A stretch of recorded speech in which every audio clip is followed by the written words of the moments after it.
सुतो वही करो, वही इन लोग को अब करना पड़ेगा। ये तो गुलामों वाली बात हो गई, जहाँ पे हम एकदम 100%। यही ढोंग प्रकाश राजभर पहले कहते थे कि केशव प्रसाद मौर्य स्टूल मंत्री हैं। यही ढोंग प्रकाश राजभर कहते थे कि वहाँ पर जितने बीजेपी में जितने पिछड़े नेता हैं, पिछड़े समाज के, वो मोदी, योगी, अमित शाह के जूता साफ करते हैं। तो आज वही काम वो करने जा रहे, वही कर रहे हैं जो काम वो लोग करते थे। पहले केशव प्रसाद मौर्य को बोलते थे कि स्टूल मंत्री है, अभी फोटो दिखा दिया गया कि सब मंत्री बैठे हैं, खरा मंत्री हैं। दाम घटने के बाद सियासत लगातार गर्म होता जा रहा है। लोग ये कह रहे हैं कि कांग्रेस की जहां सरकार है वहां पे 500 रुपये सिलेंडर का दाम है, लेकिन जिस तरीके से ये रेट घटा है उसके बाद से सियासत घमासान लगातार शुरू हो गया है। और शशि प्रताप सिंह हैं, नेपा के राष्ट्रीय अध्यक्ष हैं, और इनसे जान लेते हैं कि ये गैस को लेकर ये क्या कह रहे हैं। गैस को लेकर आपका क्या कुछ रुझान है, जिस तरीके से राजनीतिक सियासत लगातार गर्म होता जा रहा है? देखिए, ये जो राजनीतिक सियासत को गर्म किया जा रहा है, ये बेवकूफ़ों का काम है।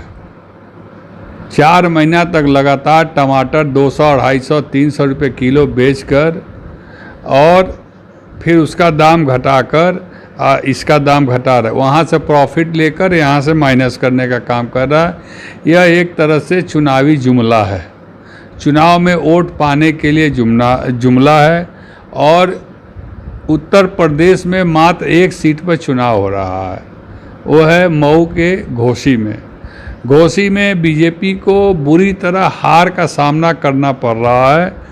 वहाँ से माइंड डाइवर्ट करने के लिए 200 रुपये का यह शगुफा छोड़ा गया कि 200 रुपये हम कम कर रहे हैं, चुनाव बीतते बीतते कम नहीं हो पाएगा।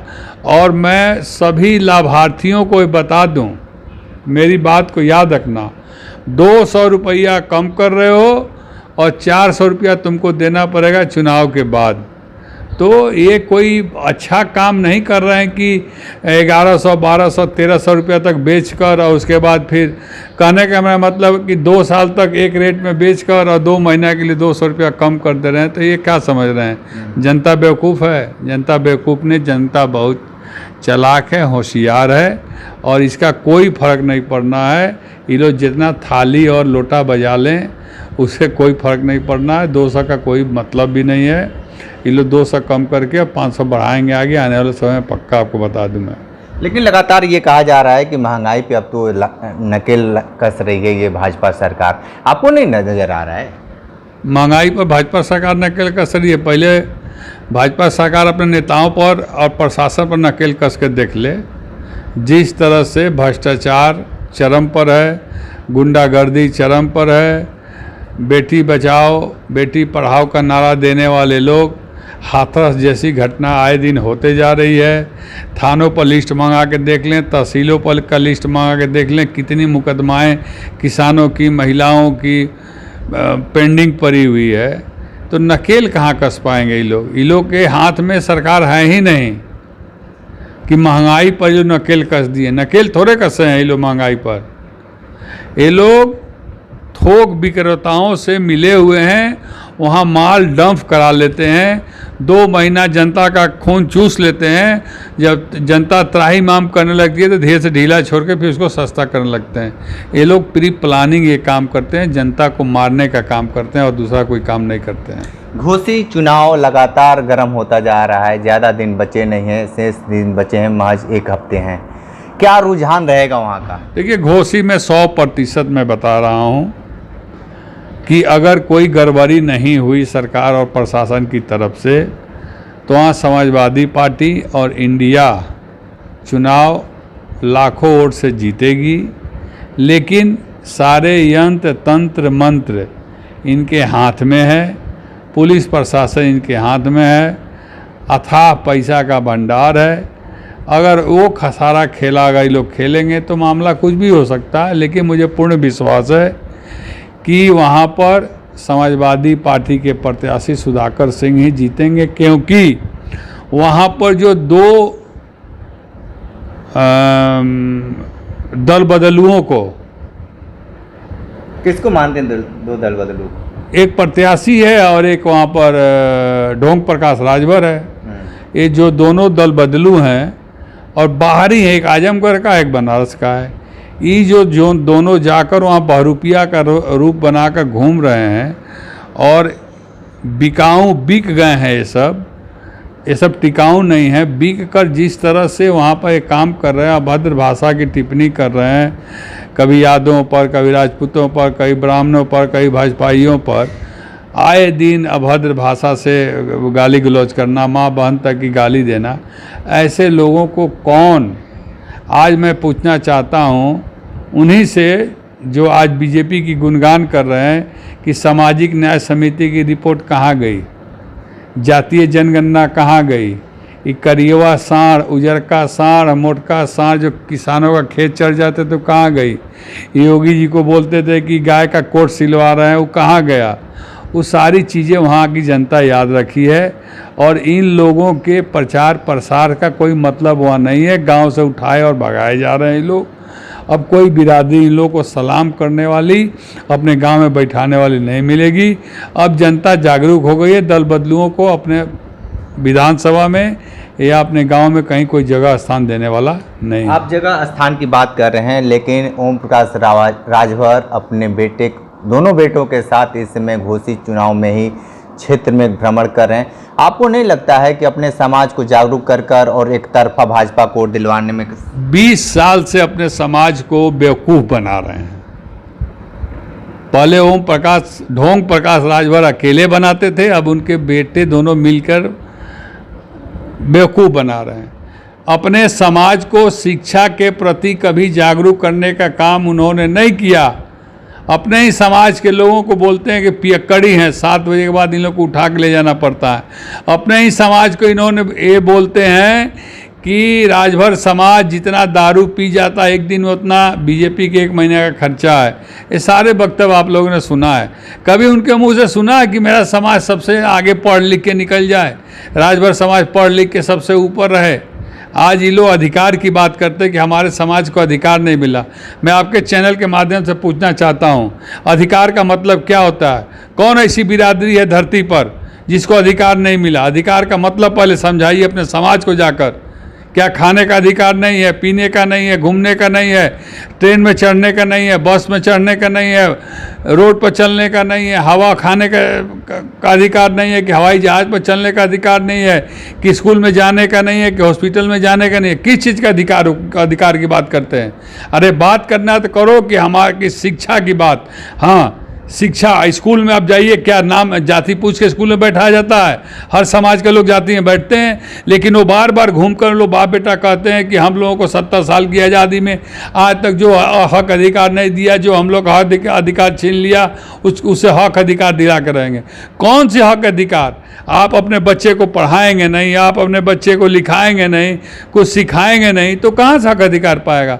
मैं तो खुलेआम चैलेंज करता हूँ कि आप अपने बच्चे को पढ़ाइए लिखाइए, उसके बाद हक अधिकार नहीं मिलता तो फिर हमसे बात कीजिए या सरकार से बात कीजिए। हक अधिकार उसी को नहीं मिल रहा है जो शिक्षित नहीं है, जो अशिक्षित है। और एक कुछ पार्टियां हैं, क्षेत्रीय पार्टियां, जो अपने समाज को, जैसे वो एक जन है मछली मारने वाले, का नाम है संजय निषाद, ये भी अपने समाज को पढ़ाने की बात नहीं करते। हम मछुआरा हैं, हम राम जी के नाव खेते हैं, हम लोग मछली मारने वाले हैं। अरे कहो हम लोग पढ़ने वाले लिखने वाले। संजय निषाद भी तो घोषित चुनाव में आकर एकदम बिगुल फूंक दिए हैं और अपने समाज को जागरूक कर रहे हैं और सीधे तौर पे यही चाहते हैं कि भाजपा विजयी हासिल हो। तो जिस तरीके से आप भी एक संघर्ष कर रहे हैं, अपने पार्टी को वहाँ पे चुनाव मैदान में उतारे, तो ये आप बताइए कि कितना रंग लाएंगे आप? देखिए, ढोंग प्रकाश राजभर और संजय निषाद, ये दोनों अपना और अपने पार्टी का नीलाम बंधक रख दिए हैं बीजेपी के यहाँ। बीजेपी जहाँ जहाँ कहेगी जाके प्रचार करो, जहाँ जहाँ कहेगी जाके नाक रगड़ो, जहाँ जहाँ जाके कहेगी कि वहीं सुतो वही करो, वही इन लोग को अब करना पड़ेगा। ये तो गुलामों वाली बात हो गई, जहाँ पे हम 100%। यही ढोंग प्रकाश राजभर पहले कहते थे कि केशव प्रसाद मौर्य स्टूल मंत्री हैं। यही ढोंग प्रकाश राजभर कहते थे कि वहाँ पर जितने बीजेपी में जितने पिछड़े नेता हैं, पिछड़े समाज के, वो मोदी, योगी, अमित शाह के जूता साफ करते हैं। तो आज वही काम वो करने जा रहे, वही कर रहे हैं जो काम वो लोग करते थे। पहले केशव प्रसाद मौर्य को बोलते थे कि स्टूल मंत्री है, अभी फोटो दिखा दिया गया कि सब मंत्री बैठे हैं, खरा मंत्री हैं। तो मेरा कहने का मतलब ये है कि पिछड़े समाज को लूटने वाले लोग हैं, गुमराह करने वाले लोग हैं, कभी अपने समाज में जाकर शिक्षा की बात नहीं करते हैं। और मैं भी चैलेंज के साथ कहता हूं कि लोगों का पोल खोल के मैं छोड़ूंगा कि जब तक तुम पढ़ने की बात, लिखने की बात, सीखने की बात, नौकरी की बात, रोजगार की बात नहीं करोगे, केवल जाकर अपने समाज में कहोगे दारू पीने वाला मेरा समाज है, शाम को 7 बजे दारू पीता है, कोई कहता मछली मारने वाला हमारा समाज है, हम लोग मछली मारते हैं, कोई कहता हम लोग कोयरी हैं, हम लोग फसल किसानी करते हैं। ऐसे होता है कि अपने समाज को शिक्षा के बारे में नहीं बताते हैं। आप कहिए आरक्षण, आरक्षण का मतलब क्या होता है जी? जो सबसे बड़ा, सबसे तेज पढ़ने लिखने में विद्वान है उसको अगरा कहिए, जो उससे कम उसको पिछड़ा कहिए, उससे पढ़ने में थोड़ा कमज़ोर है उसको दलित कहिए, उससे थोड़ा कम है उसको अति पिछड़ा एसटी कहिए। तो आप शिक्षा में क्यों नहीं आरक्षण की बात करते हैं कि किसी भी जाति का हो, अगर पढ़ के आईएएस बन गया तो अगरा है, अगर पीसीएस बन गया तो पिछड़ा है। ठीक है, बहुत सारी बातें। ये बताइए कि ये जो घोषित चुनाव हो रहा है, सेमीफाइनल मान लिया जाए क्या इसको? नहीं नहीं, सेमीफाइनल नहीं है ये। अभी चुनाव, लोकसभा का 8 महीना 10 महीना बचा हुआ, 8 महीना चुनाव बचा हुआ है। कोई सेमीफाइनल, एक विधानसभा में सेमीफाइनल थोड़े होता है। आप जिस तरीके से मिजाज बना हुआ है, सारे पार्टी के जितने भी पार्टियां हैं, उत्तर प्रदेश हो गई चाहे देश की, सारे लोग वहां पे जा रहे हैं और इतना ताकत, केवल बीजेपी डरपोक पार्टी है, उसका नाम है भीड़ जुटाओ पार्टी। वही पार्टी के 40 मंत्री हों, 50 गो विधायक हों, 60 गो प्रमुख हों, 70 गो मेयर हों, यही सब केवल जा रहे हैं। समाजवादी पार्टी में इकलौता नेता है 100 पर भारी अखिलेश यादव, जो नेताओं में उत्तम, सर्वोत्तम और पुरुषोत्तम है।